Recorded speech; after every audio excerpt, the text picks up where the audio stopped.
Welcome to 20Books. This is Keystroke Medium.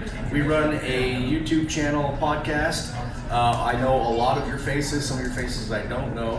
Which is amazing. This is completely how we do our shows on Monday. We have no agenda and we have no idea what we're doing before we start. Well, they don't have an agenda. On Monday. Yes. These are the Friday organized has ones. an agenda. So we wanted to start the panel and introduce ourselves, introduce what we do, and then kind of get a feel from you all what kind of information you're looking for, whether you're wanting to start a podcast, or tips on growing your podcast or reaching audience or whatever it is, and then we can just basically do like a live episode and just talk about stuff the way we normally do, if that's cool with you guys. That way we're not talking about microphones. Yes. Or maybe you don't care about microphones. Right. Or maybe you really do care and you want to know. And then we will know for details. certain to talk about microphones. That's right. First, we start off every episode with the golf clap of appreciation for the first Yes. comment on the YouTube. Which is and first button to Lynn. see. Lynn, thank you. My name is Josh Hayes. I started Keystroke with Scott Moon in 2016, and it was an accident. We would meet every week in Wichita. We knew each other there, and we would talk about books. And one week we couldn't meet because of kids and all this other stuff, and so we decided, well, let's just meet online and just have our discussion online. And that snowballed into let's record it, and that snowballed into let's do it live, and then we are here. Chuck Manley came on the team in season 2 or 3. Lauren's been with us almost since the beginning. She started out doing our show notes, and now she runs the Writer's Journey with Kayleen, who came season 3, I think, also. Well, apparently I was here at the beginning. I love how you just overshoot Yeah. all of that. Let me just say that He's she so was appreciative. She was the first super fan we met in the first Do you see 20 after books. That was I love you guys. We had no idea who she was, but great. We really have no agenda with Keystroke other than building a community of authors that like to talk about craft. Like 20Books is more businessy, and there's a lot of podcasts on business, and we just like to talk about writing and have fun. So sometimes on live you'll get snippets of good information or an hour of completely pointless random talk on Dune or something. Really, probably more the second. Yeah. The Writer's Journey, which is on Fridays now, they do really, really great content where they're nailed down into what they're talking about.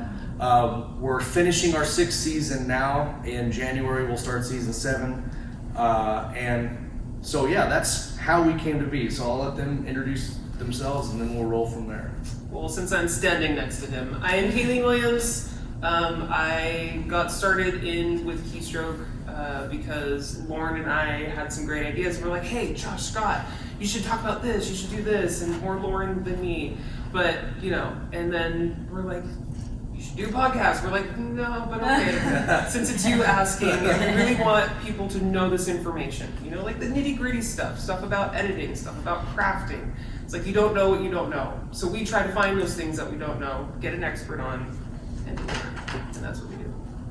You do it well. We try.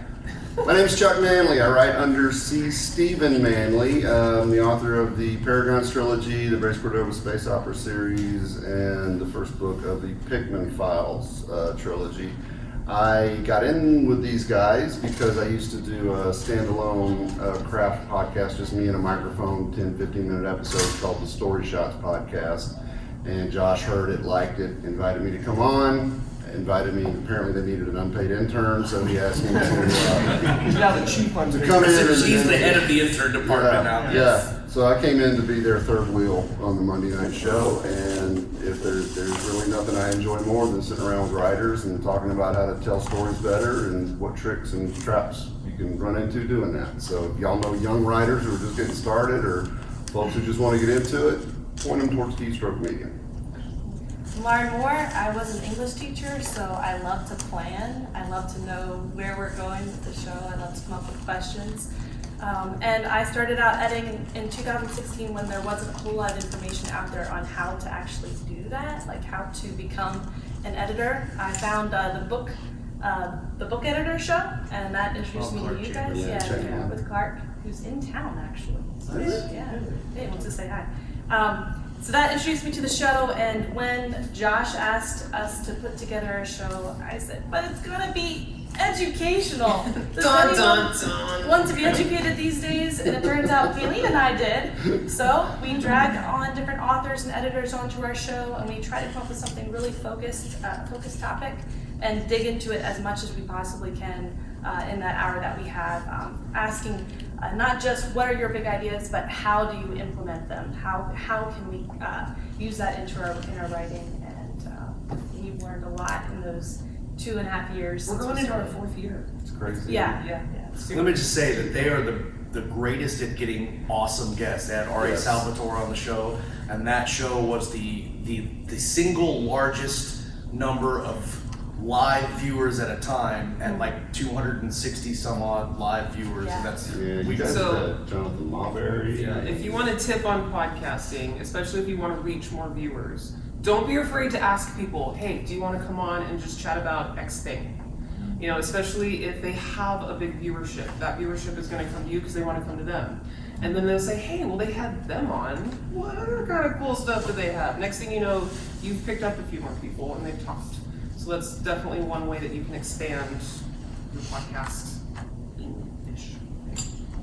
Hi, I'm Scott Moon. I've probably talked a bunch. I've been like super chatty with everybody I run into lately because I'm like running on caffeine and zero sleep. And so if I talk a bunch of nonsense, feel free to push me away and whatnot. So Josh and I have been friends for a long time. We started Keystroke Medium. We were chatting like you said. And what I want to emphasize out of this is that everybody that we've met has basically been through the show. A lot of you people out here in the audience, we met some of our best writing collaborations, like Josh introduced me to Richard Fox, who's huge in middle sci-fi. We interviewed him 3 or 4 times. Yeah. And eventually he allowed us to collaborate in his universe, and it kind of got us our start in there. So, and he's back there. Thanks, Richard. Appreciate that. Hey, you guys did all the hard work. Yeah. So we made these connections with writers and with other podcasters and just friends that we've had forever for all this time. And none of us really do this for the money for the podcast's sake. But the huge value that we found among all the other things that we have is that the people you meet, it's a great way to build a tribe or a group of people that you network with, that they mean something to you, because we have genuine friendships, but we also have genuine partnerships going forward in our other endeavors and stuff like that. So it's a great tool for that. And I want everybody to understand that what you want to get out of podcasting, we actually do a live YouTube show that we convert to a podcast. Right. Yeah. Right. So it can be whatever you want, be clear on what you want, but those are the things that I've found the most valuable so far. So it's a great thing. We're happy to be here. The one thing I'll say before we kind of open it up or talk about whatever we want is if you're looking at starting a podcast or you're thinking about doing that stuff, we make no money on the podcast at all. The podcast pays for itself, so it's like a free hobby for us. It's the opportunities that the podcast has given us over 6 seasons that you cannot count.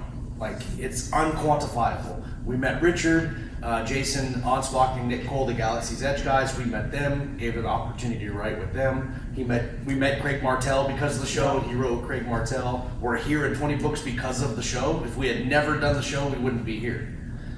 So when I was asked just last night, how much do you make from your podcast? I say, I make absolutely nothing from the podcast, but the opportunities available because we did it is crazy. Like, it's, yes, sir. Oh, I mean, just to that point, do you guys at all, when you do write a book, do you announce it to your audience and then that creates some sort of revenue for Yes. you in that way? Yes, and honestly, like, just for me personally, I wrote Edge of Valor. It's a military sci-fi book. And because we talk about writing on the show, we talk about our stories on the show, so they come up a lot. Well, now Of Valor is a meme on the show. It's kind of like a Valor today. And so every time we somebody says something in chat and they're like, oh, something of Valor, and then you can just see the comments just start rolling in because it's funny. You're right. It's a live show, and so people are chatting and making comments and, Right. basically harassing us behind the scenes, and that's one of our favorite ways to, Yeah, because and- Josh will be giving a point, making a serious point, but in the background, all of our rowdy crowd is of Valor jokes. And that sort of speaks to structuring the episodes of the podcast, because at the beginning of every episode, we have a, hey, what have you been up to this week kind of thing. And that's the opportunity that we have to say, oh, I'm working on this, and I've got this dropping next week, and da-da-da. And that sort of gives us that vehicle without it being buy my book, you know. Right. And So, and I'm gonna add to that with them Okay. because they do that. The audience I see a lot of times. That's their opportunity to be like, "Holy crap, that's awesome! How much you've done, how much you've done, how much you've grown. This is what I've been up to." We put that up on the thing we talk about. It's like, "Hey, Blake Peel just is working on his thing. That's super awesome guy." And then they continue on. I love seeing that too. We spend a lot of time bringing everyone into the conversation. It kind of goes back to the community thing. 'Cause Yeah. a lot of That's podcasts are pre-recorded, and you're just listening to the people talk. But because we do a live show, we can interact actively with the audience, and so they become a part of the show. And so when you listen on the audio version, you don't get that. And I say in every video or every live show, come and watch the live show Yeah. because You're that's missing where your interaction is going to happen. And our live show is almost like a stream. Well, I mean, it is a stream, It is a but stream. it's we poured it into the podcast, but we love doing the streaming aspect of it, like the interaction. Because Yeah. otherwise, I don't know that it would be as fun without the audience interacting. We look forward to it every week. It's Yeah. a kind of a chance to get out, and even during the shutdown, we still had our social group because we still got together and meet up there every week and stuff. So I'd like to, before we move, we're going to ask about kind of what you guys maybe are looking for, and just kind of see where we need to go. Like some of you might be asking, well, what type of equipment do I need? We can talk about that. We might talk about what streaming service to use, how to get guests. We can go through all of those things. I do want to say one thing: if you're an author, promoting your book, you have to be careful because you're going to get an audience of writers. You want an audience of readers if you're trying to sell books. So you need to come up with some content in your show that is appealing to readers. Because you should be aware of that and be like, that comes back to be clear on what you're trying to accomplish. We're building a strong writing community, and it does help us sell books, but that's not really why we're doing it. yeah, that's almost a side effect Right. to the tribe building. I mean, it's Well, it's interesting because like Larry Correa just started a podcast, The Writer's Dojo, and it's a great podcast. And they're almost all the writer podcasts that I follow, the author became a big success and then did a podcast, right? And that's why the podcast is successful. We did it completely the reverse. and we did a podcast when we weren't successful at all, and that made us successful authors. yeah. And I want to say one more thing about the live streaming aspect of it, and one of the advantages of that, a little behind the scenes, how the sausage is made. There have been times Josh and Scott and I have gotten on, we didn't have a clue what we were going to talk about, and somebody would make a comment in the stream, and suddenly we've got a topic we can't talk about. Some of our best shows came that way. Yeah, and it's just because that's what the audience had on their minds, and then we could jump on it and run with it. And we'll abandon our idea and go with a better idea all the Absolutely. time. Every Like, time. That's more interesting. Let's talk Yeah. about that instead. Yeah. Do you want to start steering this? towards Yeah, the- does anybody have any questions? Yes. Multiple questions. Sure. I'll start with one. I have 5 YouTube channels, so I'm fairly interested in. So you guys are doing live streaming on YouTube and Twitch, or just YouTube? So we run through Streamyard. That's who we use, and we send it to. We pay for the. Do we pay for the It's pro? like the plus It's the model. bit. Yeah, it's not- There's one that's free, Uh, and then we pay for a dual stream, so we can send it to YouTube and to Facebook. And there's And- multiple more places you can send it to, but that's Yeah. where our audience That's is. where our audience is. Facebook. We have a Facebook group, and we stream to the group, and then we stream to our YouTube page. so is that similar to like the OBS setup? Or, So or Streamyard it's a browser based Right. deal. So yes, it's kind of like that where you can hook it up through like Restream.io or something like that. But it does it embedded in Streamyard. In Streamyard you'll link to your Facebook and your YouTube, and you don't have to do anything. You just click a button and it does it. Similar like Restream, I assume? Yeah, And the great and it's thing- super easy. And also we've gone through We tried several, and that's like one. 5 different pieces of things to figure out what is the, like we did Google Hangouts for a while. And thank God we don't do that He anymore. knows. What's crazy is how like everybody uses Google, and Google Hangouts was the worst. But with Streamyard, you set up your show, you set it to where it wants to go, and then you click a link and you just send that link to the person, and 9 times out of 10 there's no issues at all getting the guest on. You can actually set up multiple YouTube channels within it, so that you can stream it to. You just gotta connect them all. Yeah. And Right. big thing too, since we are doing it live and then we put it on the podcast. So I'm the one that does that. I get the stuff and I make it go to the Podbean. And how long Most of does the that time. take you, Kaylee? That is why we And love so you. when That's I why you're first on started doing that, when we were in the Hangouts and we're doing all the other thing, I have to download the video. And these videos are an hour long. If we get Weber on, they're Oh my until God. next, century, which is fantastic. We love you, Weber. So you have to strip the audio from the video. And then that goes in, I have to get the music on. I have to get the intro music. And then you have to get the outro music. And that before would take me at least a couple hours of my life per episode. And now with Streamyard, which is why I love it so much, I can just go in there, download audio only, and I don't have to deal with video. I can just get the audio, get it through Alphonic, and get the music on, and now it takes me maybe half an hour or less. So that, definitely think about how much time it's going to take you. Do you want to do all this ahead of time? Because if you live stream it, that's what you get. We're going to have bobbles, we're going to have brain farts, my words die all the time, and it's just going to happen. Or you can even go on StreamYard and you can record without being live, and then get that download, and then you can do your chop up and get all the ums and the ahs and the brain farts out. So there's a lot of wiggle room. If you want to do a B-reel or something like a lot of YouTubers, you want to film off-site stuff, mix it in, you can do it that way. That'd be a good option. But we're all offers first. So any way that's going to make it easier is definitely really nice for us. Yes, sir. Do you guys have ads throughout the podcast? And then what is, would you say your audience size per episode? So we used to do ads, and we would do book sponsorships instead of ads. So we would have an author, if you want to promote your book, let's just say you want to spend $20, and we'll read the blurb of your book. We'll put the link in the live show. It goes in the line notes afterwards, so it's on YouTube. It's on our audio podcast. Rob McClellan from Mod Farm does our website. And so if we have a sponsor, that goes on our webpage in the front, and then on all the sponsored libraries, it shows up there. We did, for a while, we kind of messed around with some Facebook ads, like creating an ad with that book and then link our episode in there. But it got kind of carried away, and so we don't do that anymore.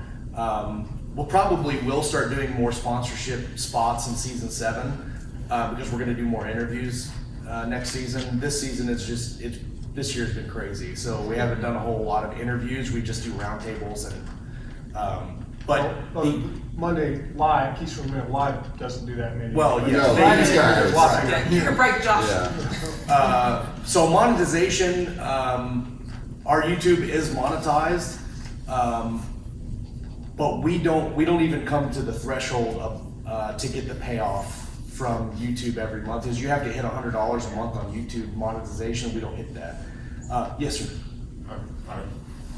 You might tell into this too. All right, so how long are your episodes? An hour. An hour. So Generally speaking. Generally speaking. So where do you place your ads in your stream? We just stop and I go, this is the book that we're doing this year. I mean, Yeah, we're not doing actually YouTube. No, we don't do Yeah, YouTube. no, So we No. actually pause in the thing, and it's like, all right, so for example, Yeah, we do our own. me and Lauren, it's like, I'm just gonna take a moment now. Do we have a, what do we call Show it? You do a sponsor. spotlight. Spotlight of the day. Thank you for It's the words. not an ad. Well, Yeah. and to your point, when we're monetized, yes, they show up at the beginning of the episode. Okay. And usually that happens on the replay. Yes. It doesn't run while we stream live, it just happens on the replay. Okay, so you don't put them as I've known from YouTube that you kind of multiply the revenue if you put at the beginning, the end, and then you do. If you have like an hour show, it's like usually 5 to 7 minute intervals. That's something Yeah. we should be doing, and we don't do any tags and buttons and clicks and all the things on there. There's a lot of things that we do wrong. It's not wrong. It's just like most YouTubers don't even know that because Right. like if you splice them out, it has this whole thing where it just goes it'll pick out the moments like if you guys have a pause and make it look like. Well, let's Yeah. drop an ad about probably mostly what's the thing Grammarly? They'll mostly be Grammarly. Actually. Yes. They don't show up Exactly. because of that. They won't. And we do, we have some affiliate services too. Like we have an affiliate for Plotter. And so Okay. whenever we talk about Plotter, I'll drop that link in there. We have, when we do our sponsorship ads, we run it through our Amazon affiliate account. And so we use those links. And so we get a little bit of revenue from those links if people go to those books. But for the most part, we don't monetize a lot because for us, that's not our goal for the show. I was just asking because you said the show pays for itself, so I was wondering. That's how. It That's how. does. Those Well, little and we sell drips and coffee. drops We here. sell coffee too, which we just started doing this year, and we don't make a profit on that, but it helps pay for the show. Yeah. But now, since while we do these types of things, sending our shows, now we'll probably start doing that and probably have much greater success. Yeah. Look at us We doing learn more than we paneling and do, so, learning stuff. It's essentially free because some guys, I have a bunch of YouTube friends and they say, why aren't you doing that? And I was like, oh, I don't know why. And they go, basically 3x your money or your ad Really? if you put it at the beginning, at least at the beginning and in the middle. So, Yeah. Start playing with Sorry. that in our new format. Yeah. Yes, ma'am. So, I'm launching a podcast with a partner Monday. We're dropping season 1. But my question is, what did you guys learn after you launched that you wish you would have known before you launched? Well, the only thing that How much time we got? Yeah, the only thing that I can say when we started that I knew of going in ahead of time is that the common knowledge of failure for podcasts is you're going to fail at 10 episodes. If you can make it past 10, Well, we're dropping 10, so we're yeah, right. And also that helps with iTunes because you have multiple episodes that people are going to listen to, and because they're listening longer and in greater number, that boosts you in new and notable because you have so many episodes out. Like if you were dropping one episode and they went and listened to that episode and they want to listen to the next one, they can't because it's not there. Right. But if you have 10, they'll go bang, bang, bang, bang, bang, and that puts you up in the algorithms for that. The other thing about YouTube with listening is YouTube is designed for like 10 to 12 minute videos. So the only views we get on the YouTube videos are typically the live views. We don't get a lot of rewatching on the videos. So one of the things we've actually talked, Don't hate me. but not in any serious amount. One of the things we've talked about is chopping up the show and then like taking a question and then making that its own video. Like you have like a 10-minute video on the specific question, republishing that, and then you get views, and those views are counted in the algorithm because more people are watching. And so that, because we're always trying to like integrate and upgrade and stuff like that. So we've talked about this for quite a bit and have some ideas, but the problem is a lot of the, like Kayleen, this would put an enormous burden on Kayleen. It's not fair for her to have to like chop up all these videos for us. So we kind of take things, because she's full-time editor and she writes novels, and so she's got other things to do besides just work on the show. So we kind of pick our battles. We do what's the most important to us, and what's most important is connecting. And then we're like, if we're going to go to the next tier, then that would be one of the things is breaking down into smaller things, doing the ads a little bit better. We always have a plan to go forward, but we're trying to stay balanced with all the other stuff we got to do. On your podcast, I'm guessing it's all pre-recorded and audio only and that kind of It thing. is right now. Next season, we're going to be starting video. Okay. Do you do interviews, or is it just you guys? Yeah, it's one season interview, or one episode is interview. The following episode is a knowledge based on this interview. Okay. And so it back to back. Are you just putting them on a podcast deal? Or are you putting them on YouTube? Or are you doing any other platforms? For Right now, it's just Podbean and then going out to all the platforms. That's what we that- did. Yeah. And then once we do the videos, then we're gonna do two. Okay. Do you mind if you sharing what your podcast is going to be? It's called Spiritual Smorgasbord. Okay. So I write in all the genres. Well, I do nonfiction and fiction, but it's all based on like New Age spirituality kind of stuff. Cool. But, and then my partner, she doesn't do anything yet, but she's going to. So I guess I'm building a platform for my readers, hopefully. And I think I want to add, listening to you talk about starting something brand new and how we're talking about money's not really our focus. If you're going to start a podcast, it is super important to understand your why. What do you want out of this? What do you want to talk about? Who do you want to reach? Why are you doing this? Because you can end up wasting so much time on stuff that doesn't matter and doesn't align with that goal that you get burned out and you don't want to do it because it's just too much trouble. It's And not to be giving you what you fair, need. for your first season, like going into podcasting, like if you don't get, I'm sure you will, but if you don't get 100 listens on your podcast, that's what kills a lot of people too. But there's so many podcasts that it takes a while. Like we've almost been doing this 7 years, and we have like 3,000 subscribers on Podbean. I don't know what the iTunes, we can't see that data. I can see the downloads, but I don't know the subscribers on iTunes. But on Podbean, I can see we have usually between 2,500 and 3,000 subscribers there. And like 1,250 on YouTube. And that's after 6 years. Well, there's some podcasts that they launch and they go, and they hit critical mass. So what I'm saying for like anybody that's starting new, expect to not hit a threshold. Like expect to have super low listens and then just keep doing it. Don't give that If too it's just soon. family and friends, then be Right. happy. Yeah. Yeah, exactly. Yeah. I mean, when our first episodes, we would have like Definitely 3 go watch viewers. them. Yes. Don't go watch season 1. Don't do that. It's so good. I already know I don't want anyone to hear season 1. Yeah, don't go back. We watched. She made a compilation video. I wish we could show it of the intros that we did throughout the seasons, and holy crap, they were just like horrible. So that They're I funny took as hell. time Let's and be really made sure it was because it was delightful. And while I'm talking, I do want to also add, me and Lauren, when we first started, were super nervous, right? We didn't want to be in front of the screen. We wanted them to do things, and we'll just keep feeding you information. But they're just like, no, do the thing. We're just like, fine. So we did the thing. And you're nervous, and you're live, and you're talking to people, but you can't see them, and they're gonna see you, and you don't know what you're talking about, but you do, so it's like that can come through. So you just gotta own the space. And one of the things I definitely want to get out is Mr. J. Clifton Slater, our like top IT loving fan. Yes, he told us you need to lean into the mic. Lean into the mic, Kayleen and Lauren, because your voice is important, and people do want to hear what you have to say. And the people you're bringing on, they love that you and your audience want to know what they have to say. So just say it. Just get into the mic and say it, and be confident in that. What you believe in, the right people are gonna come.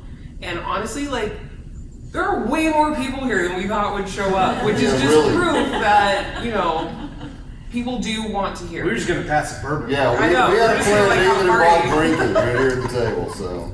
Any questions? Yes, ma'am. How often, I'm sorry we got here a little bit late. No, it's fine. We eat lunch in time here, but, It's a weird time. oh, okay. How often do you release your podcast? We do 2 shows right now a week. Okay. And Scott and I run the Monday show with Chuck, and then Lauren and Kayleen have a Friday show. Last season we had 5 shows. Well, actually we have 3 shows. And so the 3rd show is currently running right now. It's a marathon author by James S. Aaron. And he couldn't be here this year. And his show is a pre-recorded show. And he does not do video on his show. But we upload it on our podcast channel, and it's part of the lineup. And then last season we had 5 shows. We had a morning show with Walt Revillard. He did Coffee and Concepts, where they talked about coffee and then like a specific concept for fiction. And then they did, she had Kayleen Storytime, where she would read like the first chapter of a book. She's really good at audio narration. But so right now we only have 2 live shows and then a pre-recorded one. So to bounce off that, I am the one that puts the audio on there. So as soon as the show is done, I try to get that downloaded. I can't always get it downloaded right away. But it's essentially once a week per show is when we do it. And I try to get it, Is that kind of a good rule? Like if you're starting out, like maybe release once a You week? need Yeah. to go at your pace. So if you're gonna post every 2 weeks, if you're gonna post every 3 weeks, just put that up. Every 3 weeks I'm gonna have a new show. And the audience will come for that because you've already told them that's when it's gonna be. So like if you're posting like, every other day, some try to do every week, and it's just you get burned out. I would so say the fast. best practice in releasing, especially if you're starting new, like she's doing 10 Yep. and dropping 10. If you're doing like a weekly thing and you want to set that schedule, put like 5 in the can, and then you're always ahead. So if you miss a week and you can't do the show, we do it live. So if we miss a week, we just We miss a week. We miss a week.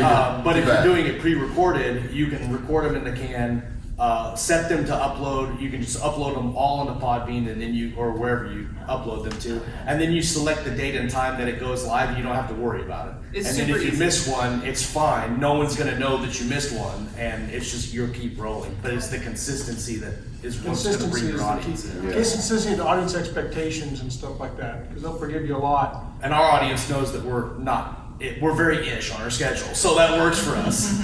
Key jokes that usually one of us crawls out of bed and makes something Yeah. happen Yeah. most of the time. But we've had missed some the last couple of months because, life Yeah. and stuff. But any other question? Did you have a Oh, question? yeah. Have you ever had any guests on your show that don't want to do like video, like a live? Like, Yes. I know you Oh, said yeah. it's pre-recorded. Yes, Would and you- actually, doing the live video has, I think, cost us maybe 7 guests over 6 years, because most people are like, they get really nervous, but then it works out. And we found that it's okay if you're doing like a live show and they don't want video. It's okay just to let them have like like on Streamyard, you can You have can an turn the avatar. video off, Yeah, You can and turn it you off. can still hear. So if you don't want to be seen, then Right, and that works. It works for us. It works for them. Been one or two that wanted to pre-record, I think. Yeah. It was very, very, and I think one of them was, I thought that was a contractual thing, because they were published. Well, and sometimes you look at time zones. So we interview people in England. One of our favorite guests, Casey Azell, she lives in Japan right now. And so to do our live show, she had to get up at 4 a.m. And it was obvious that she had just got up at 4 a.m. So a lot of those times we'll try to like adjust the times. But now I think everybody's so, especially with 2020 and 2021, where there's so many Zoom things and so many online meetings, that people are more okay now with video than they were when we started in 2016. So, I want to kind of brag on ourselves a little bit, but basically the best thing I think we did early on is we could make people feel comfortable. So we had lots of people, it was their first time interviewing, you could just feel their fear and oh my tension. goodness, you can just see the tension. But by the end of the show, they would just loosen up, and those people always came back for more because they were so happy, like, I can speak in public, these people aren't gonna tear me up. Right. And so we really like people, we like to make them feel comfortable, and if they're struggling, we'll do this stuff. We'll handle it until they get their stride, and usually it's like halfway through the show, sometimes it's right at the end, and all of a sudden they'll just open up. One of They have a great the experience. first times we had Nick Sansbury Smith on, who wrote Hell Divers and a couple other books. He told us after the show, I was not comfortable until like 45 minutes in. And then, like, we could probably go longer, like David Weber we had on for like 2 hours and 45 minutes. It was, I'm not gonna cut him off, right? But like, so like we do a pre-show, and so if we're gonna have a guest, I always tell the guests to be 20 minutes early, and then I try to like BS with them as much as possible to get them comfortable before we go live. And the only difference in the pre-show and the live is a little red button that says live, and everything else is the same. Which they can't see, so then they'll never know. Yeah. But I will, yeah, sorry. No, you're good. Go ahead. So you guys are both in Wichita, are all of you in Wichita? No. No, so No. do you have a studio that you record in, or are you all just zooming from home? We always Zoom from home. Yeah. Occasionally I go to Josh's house and crash that. So get the best setup and whatnot, so. Yes, sir. So that does bring up the question, because you had mentioned it earlier about equipment. So Okay. I assume all 5 of you are coming from a different place in the one chat at one time. So is there a particular microphone? I like- Are you all Yeti people, or are you? I like Josh turned me on to the Audio Technica, is that the one? Audio Technica, well, The so dynamic microphone, it doesn't pick up any. really quickly, you background. mentioned Yeti. Yeah. So there's a lot of podcasts that use the Yeti. Yes, it's a condenser microphone. It picks up everything. So if you like have your air conditioner come on or a car out the street honks, your microphone's going to pick that up. So what up we until use. recently, my office was in my furnace room, and so the air conditioner come on. Yeah. It's like a jet engine, you know. Yeah. It's the omnidirectional. So if you turn Yeah. it to, But the dynamic microphone only picks up like about 6 feet and just picks up this cone. And so I can literally just talk into the mic. I use my fist to make sure I'm not too close or not too far. And I'll talk to that mic and the air conditioner will be running full blast and you hear like a little at the beginning and it just doesn't pick that up. So it's a good. So yeah, we use the dynamic mics. I use a soundboard. okay. You don't need to because the mics that we have are XLR and USB. You can plug it right into your computer. And they're not that expensive. No, they're like $100. Audio Tech. Audio Technica, yes sir. Do you guys do anything to promote the podcast, like bring in new audiences for your audience? Yeah, I mean, really the only thing we do to promote is like if we got like R.A. Salvatore came on and we did like, we posted ahead of time, we shared that around. We don't do any ad spend on advertising like that. It's all word of mouth. Yeah. And I think that's part of the reason why we've grown so slowly, but it's also one of the reasons why the community is so tight because we don't have 20,000 people in our group. And so like, I pride myself in seeing people type in the live chat and I know who that person is. I've Right. seen the name before. And if I see a new name, then I'm like, oh, I've never seen them before. But the only advertising we do is word of mouth through the guest and us. Yeah, I think one of the reasons, I agree that we've grown slowly because we don't advertise and stuff, but I also think that as far as the tightness of the group goes, we never make our audience feel like we're trying to sell them something. You know, and a lot of podcasts make people feel that way. You know, they may have a bunch of followers, but it's always this ad, that ad, you know, check this out kind of thing. And we're more like, speaking to the uncomfortable, you know, people who are uncomfortable being on camera. As soon as they see the three of us start ragging on each other and cutting up, they suddenly are like, oh, well, this is like, this you know, it's kind like, of I'm just show. having beer with these guys, it's fine, you know. That was actually our original idea Yeah. was, talking about books while having a beer. That's how I sold the first season of Guest. That's how I sold the show to them. Was guys sitting in a bar drinking beer, talking about writing, and they immediately got that. You had a question. Yes, so if you do have guests that are coming in, kind of outside of that, how do you manage the quality that they're bringing in regarding the sound and everything else? Because you have to control the quality of your podcast as it evolves. Yeah. How are you able to manage that piece of it? Because they might be working off of just a computer mic. So that's super complicated, and we've had problems with that before. If we have a new guest, then I like to do like a sound check beforehand. So I'll do like a couple of days before. I'll have them get on, make sure their mic is right, make sure their camera is right. The only thing that I can do on my end, which is why I use a soundboard, is you can run your audio out into the soundboard, mix it, and then run it back into your computer. And I can do that for my mic and their track. The only downside is everybody that's on the show besides me is on one track. So if we have them two and a guest, all three of them are on the same track, and I can't adjust that. Now, there are programs that you can get that you can do that and do it to their track.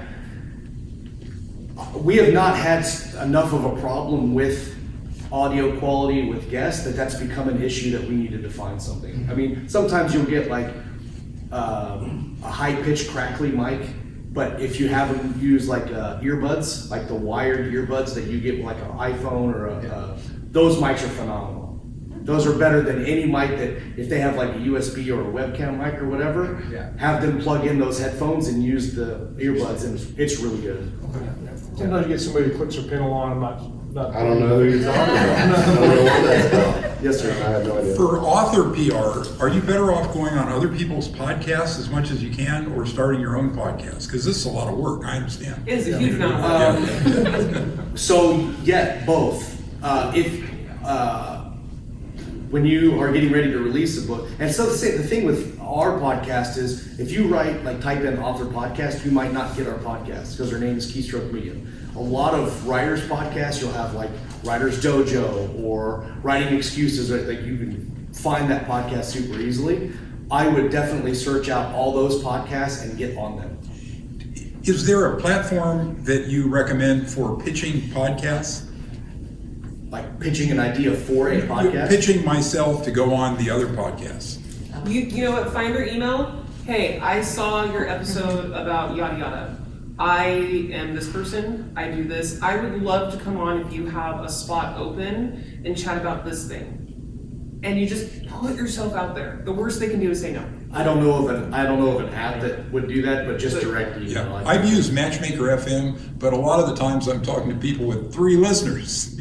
Yes, You know, and you'll get that. Yeah. And I'm like gracious. I talked to a 12-year-old kid in Dubai one time. The great thing about podcasts and going on and promoting your book is we'll give the link to the guest, to the video and the audio. Right. And they put that on their website, and it's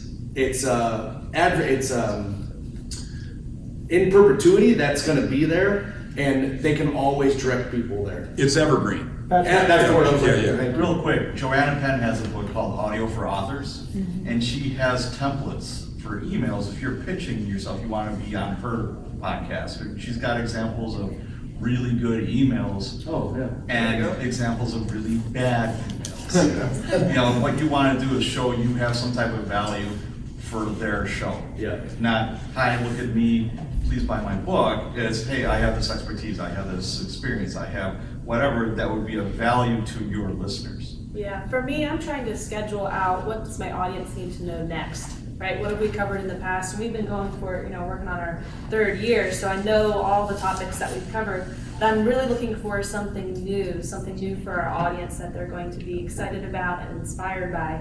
So if you come to me, not just with your books, but also what you get excited about, what you'd like to talk about, then I can start planning and figuring out where you'll fit best in my schedule, and you'll just make my life a lot easier too. Lauren is the best of schedule. So, and that's what we're looking for is how can we get great content out to our audience? So whether you're an author, what can you bring to the table to deliver to my audience? And then if you're a podcaster, what's the new ground that we can explore together? Because from a podcaster perspective, we don't want you on the show to sell your book. Right. We want you on the show so you can share an idea or have a conversation about our show is writing. So can you bring something to the table that we can all of us learn about? And so you're talking about new books and going on and promoting your new book, have something else that you can talk about that's not your book. Maybe I'm missing something, but it's hard to find the emails of the decision maker. And they're not on Apple Podcasts, as far as I can tell, but you don't have any ideas about that, do you? You have to search around. Lauren does a lot of legwork, so someone's like, this person. So she's like, I'm gonna look up, see if they're on YouTube. I'm gonna try and see if I can find them on Facebook. I'm gonna see if I can find them over here and over there. If you find them, we'll track them down. You don't Facebook Messenger or anything like that. It's legwork. There is no easy button to get around that. I mean, the first step is just a simple Google. Let's say you want to get on Writing Excuses, just Writing Excuses podcast. See if they've got a website with some contact info, if they're on Facebook with contact info, that kind of thing. Yeah. Think about the social media that you guys are all on and how often you get quality contacts. Like someone approaching you on Twitter with an actual important thing to say and an actual connection, and they're not a bot. Okay, it doesn't happen that often. So if that's true, then other authors too, who are at the top of their game, they also are not getting quality contacts. They might be getting a lot of bots on those platforms, Instagram, Twitter, LinkedIn. So if you use those platforms and you go on LinkedIn and actually have something good to say and you're polite and you're friendly, then they're like, whoa, well let's talk to this person. A real person. A real person just contacted me. Yeah, Instagram. You don't get that many great messages on Instagram. So Instagram, Twitter, and LinkedIn have been some of the best places for me when I'm trying to reach out to that Bob Salvatore and Christopher Paolini and a number of the other high-powered authors that have given us yeses along the way. And to tag on to the big name thing, like if you're doing interviews, in my experience, I have had much better interviews with rookie writers than I have with well-established authors. Because the rookie writer is excited to talk about what he's doing, and the established author has done the interview like 70 times, and so you're going to get canned answers, you'll get like a yes. The hardest thing for us is having a guest that doesn't talk, and that's really tough to get around. And so like Scott and I are social. We talk a lot. Yeah, we talk a lot. So that's one thing to think about if you're starting a podcast. Don't worry about always chasing like Bob Salvatore or anybody else. Like when we had Richard on the show, he had published 7 or 8 books in his Edward War series. It was growing, but he wasn't in Mill Sci-Fi. He wasn't a name yet. He was still growing. And I reached out because I loved the books. He came on, and after he came on, he exploded. I attribute that to Keystroke. So, have you ever had any issues as far as like people or authors that have agents? Because that's something that I've struggled with as well. Yes. I get in touch with their agent and they say, okay, well, we'll get back to you with the schedule, and like 3 months go by. I skipped those. Yeah. Okay. I've reached out to We're on the same page. the thing that, and it's more traditional authors than indie authors, but like I've reached out to a couple authors that I'm friends with on Facebook, and I just reach out through Messenger. I say, hey, I run a show. Do you want to come on the show? And then if their answer is contact my agent, I don't. I skip it because it's not worth my time. I want to talk to them, and I get that they probably get a lot of requests and they probably deal with a lot of BS stuff, and they're not all about that. I just don't have the time to track all that down. Well, It's not I've worth it. had audience members ask for certain authors, so I'll try to reach out to them, and then it's like, There's Right. yeah, I only tried to reach out to so you, but much they you don't can want do. to. Yeah. Just keep doing the grind. Just Yeah, keep and really the reaching best out. guests are the ones who still have a lot of passion about the craft. Christopher Paolini has an excellent agent who set me up with the schedule, and she asked for art and icons so she could advertise ahead of time. So it really depends on the author and their agent. Some of them are eager to be on your side and eager to make this podcast the best success it can be. So just try anyway, because even if you get 5 no's, you get that 1 yes, it's still totally worth it. And we want to thank every single one of you that has shown up, and check out Keystroke Medium. We're the only Keystroke Medium out there. And as always, reading, writing, and everything in between right here on Keystroke Medium and the Writer's Journey.